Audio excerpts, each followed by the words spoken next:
Semua orang ada tabiat pelik masing-masing. Mungkin bagi Anda, ia merupakan sesuatu yang memalukan atau tidak dapat dielakkan, tetapi itu memudahkan orang mengenali siapa Anda. Usah bimbang, tokoh-tokoh terkenal juga mempunyai tabiat pelik mereka yang tersendiri. Pertama, Pythagoras. Semua mengenalinya sebagai tokoh hebat dalam dunia matematik dan falsafah. Malah Pythagoras juga merupakan tokoh terawal yang menunjukkan minat terhadap diet berteraskan sayur-sayuran, vegetarianism. Di sebalik minatnya terhadap diet makanan tersebut, rupa-rupanya beliau sama sekali tidak suka sebarang makanan berbentuk kekacang. Kebenciannya terhadap makanan itu sangat ketara sehingga Pythagoras mencegah mana-mana pengikutnya untuk tidak memakan kekacang. Walau bagaimanapun, tidak diketahui sama ada kebencian ini didorong oleh faktor kesehatan atau sebaliknya.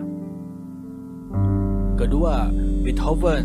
Bagi penggemar lagu-lagu klasik orkestra, tidak sah jika tidak mendengar lagu-lagu yang digubah oleh Ludwig van Beethoven. Antara lagu gubahannya yang terus melar hijau hingga hari ini ialah Simfoni nomor 9 dan Feuillis. Tetapi tidak ramai tahu komposer berdarah Jerman itu mendapat inspirasi untuk lagu-lagu gubahannya semasa mandi. Beliau akan berjalan-jalan dalam biliknya sambil memikirkan gubahannya sebelum mandi dan meneruskan kerjanya itu. Ketiga, Honoré de Balzac.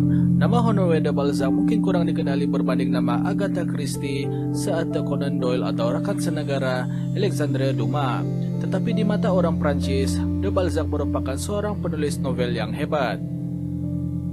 Namun begitu, penghasilan karyanya memerlukan minum 50 cawan kopi dalam sehari, dan beliau mendakwa boleh bekerja selama 48 jam dengan 3 jam rehat. Mungkin atas sebab inilah, de Balzac berupaya menghasilkan novel seperti Louis Lambert dan Serafita.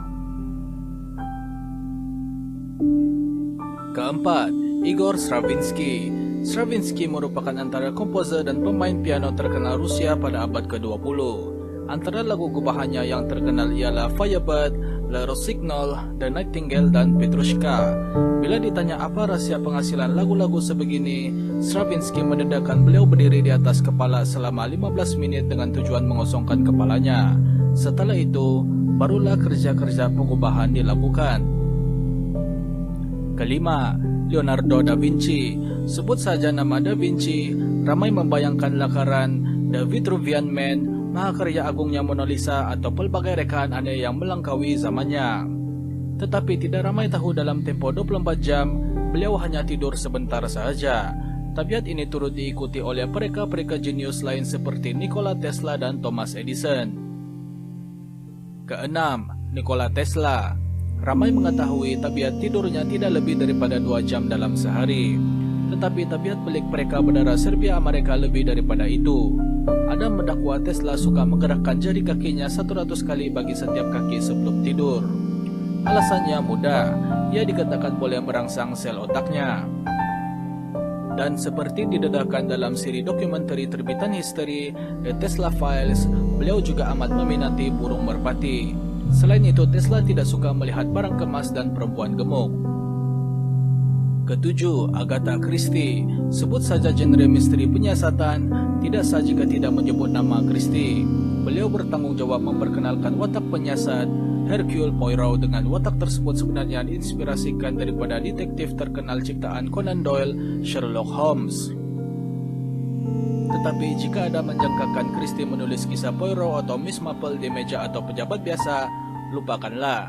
Hakikatnya beliau menulis di mana saja beliau rasakan boleh mempengaruhi mood penulisannya baik di dapur atau bilik hotel. Christie juga suka menulis menggunakan mesin type. Justru kadang-kadang sesetengah kisah ditulis tanpa sebarang perancangan plot. Ke-8, Albert Einstein. Tabiat pelik tokoh fisik terkenal dalam sejarah ini sebenarnya amat panjang. Semasa kecilnya, beliau dianggap lembab dan mengalami kesukaran untuk berkata-kata. Namun begitu, Einstein tidak pernah melihatnya sebagai satu kelemahan karena ia membolehkannya memikirkan berbagai persoalan kehidupan seperti teori kerelatifan. Tetapi selepas bergelar warga emas, tabiat aneh beliau membuatkan ramai menggaruk kepala. Einstein dikatakan suka membiarkan rambutnya panjang, tidak lagi memakai stoking, dan menurut kisah seorang pemandunya, pernah memakan belalang hidup-hidup. Kesembilan, Friedrich Nietzsche. Bagi individu yang suka bekerja atau berpikir dalam keadaan berdiri, Anda tidak keseorangan. Bagi pemikir dan filsuf abad ke-19 ini, sesiapa yang bekerja dalam keadaan tenang memang patut dimarahi berbakul-bakul. Salah seorang yang pernah dimarahi oleh Nietzsche ialah rakannya, Gustav Flaubert, dengan gelaran Penheilis. Selain Nietzsche, tokoh-tokoh terkenal yang suka bekerja sambil berdiri ialah penulis novel Mrs. Dalloway, Virginia Woolf, dan dalang di sebalik Alice in Wonderland, Lewis Carroll. Ke-10, Charles Dickens. Tidak ramai tahu Dickens yang dikenali menulis novel A Tale of Two Cities, The Haunted Man, and Oliver's Twist amat obses bukan saja terhadap pembikinan novel yang sempurna, bahkan beliau merasa susah hati setiap kali melihat rambutnya tidak terurus dan selalu menyikat rambut setiap hari. Semasa membuat novel-novelnya itu, Dickens akan memeriksa setiap tulisan dengan pembantunya dan kadang-kadang melakukannya berulang kali. Ramai pakar berspekulasi beliau sebenarnya mengalami masalah kecelaruan obsesif-kompulsif. Dickens juga suka melihat sesetengah benda ada di atas meja menulisnya.